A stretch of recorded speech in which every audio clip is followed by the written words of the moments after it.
Welcome to silicon mobiles. ఇప్పుడు మీరు చూస్తున్నారు కదా, ఇది ఐప్యాడ్ మొబైల్కి వచ్చేటప్పటికి మీకు ఇలా ఎక్కువగా చూసారా ఈ గ్యాప్స్ వచ్చేస్తూ ఉంటాయి.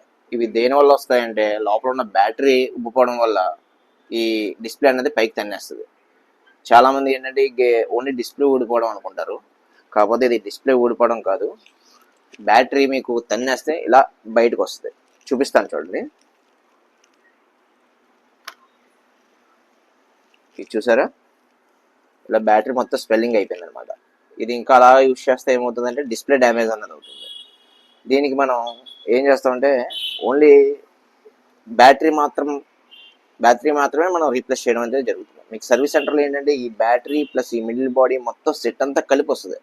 దాని ప్రైస్ అయితే చాలా ఎక్కువ ఉంటుంది. మన దగ్గర ఏంటంటే ఇదిగోండి, ఓన్లీ ఈ బ్యాటరీ మాత్రమే మనం రీప్లేస్ చేస్తాం.